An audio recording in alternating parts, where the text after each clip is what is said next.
নমস্কার বন্ধুরা, প্রভাতী চর্চায় চলে এসেছি।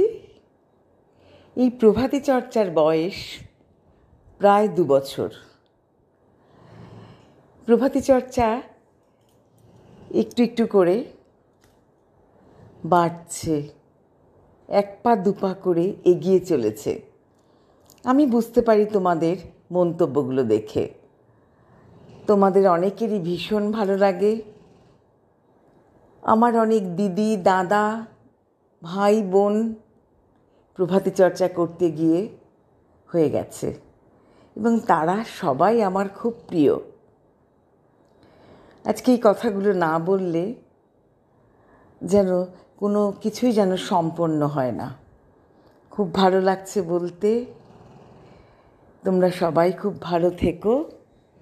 প্রভাতী চর্চা যেন আমি চালিয়ে যেতে পারি এবং অনেকেই প্রভাতী চর্চায় আসতে চায়, বলে আমরাও কিছু করি তোমার সঙ্গে, কিন্তু সেই প্রযুক্তি আমি এখনও শিখে উঠতে পারিনি। যবে পারবো নিশ্চয়ই তোমাদেরকেও নেব। তোমরাও আমার সঙ্গে কথা বলবে, গান গাইবে, আলোচনা করবে, খুব ভালো হবে। যাই হোক, এখন যেভাবে আমি প্রভাতী চর্চা করছি তোমরা সবাই শোনো। আজ গীতাঞ্জলি কাব্যগ্রন্থ থেকে একটি গান বেছেছি, তারপরে জয় গোস্বামীর প্রেমের কবিতা থেকে একটি কবিতা বলবো, 12 মাসের জগৎবাড়ি। আমার খেলা যখন ছিল তোমার সনে, তখন কে তুমি তাকে জানতো। তখন ছিল না ভয়, ছিল না লাজ মনে, জীবন বহে যেত অশান্ত।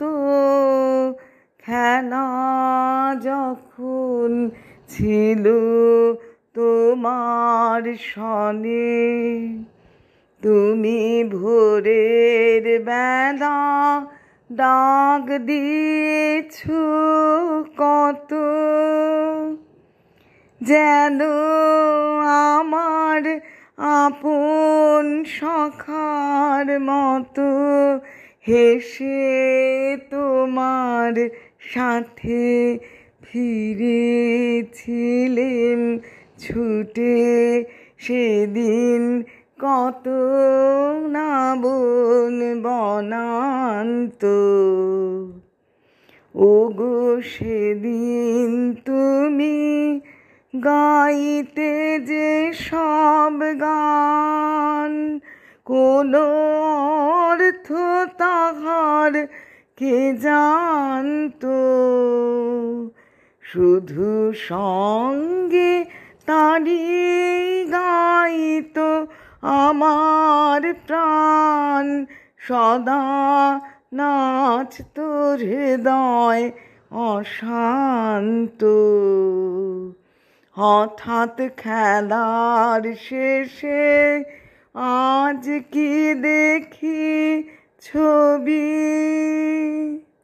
স্তব্ধ আকাশ, নীরব শশী রবি, তোমার চরণ পানে নয়ন করি নত।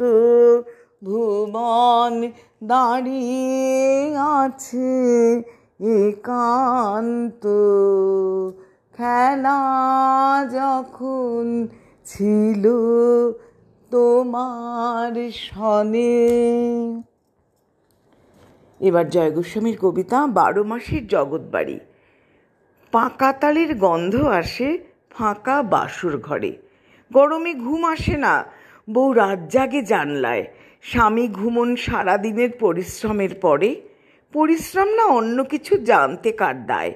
হঠাৎ জোরে বৃষ্টি এলো, বড় ফোঁটার আওয়াজ, 2-1 ঝলক ঠান্ডা হাওয়া ঝাপটা দিল গায়ে। যেমন এলো তেমন থামলো ওরা ভাদর ধারা। মাঠ পেরোনো মেল ট্রেনের শব্দ শোনা যায়, দূর মাইকে হিন্দি গান, কোন সিনেমা ওটা? মনে পড়েছে, নাইট শোয়ে ওর সঙ্গে প্রথম। আকাশ ভেঙে কুকুরদের কান্না, মারামারি, মাতাল নিয়ে রাতের শেষ রিকশা ফিরে যায়। আমি স্বামী ঘুমন, বউটি একা দাঁড়িয়ে জানলায়। নমস্কার বন্ধুরা।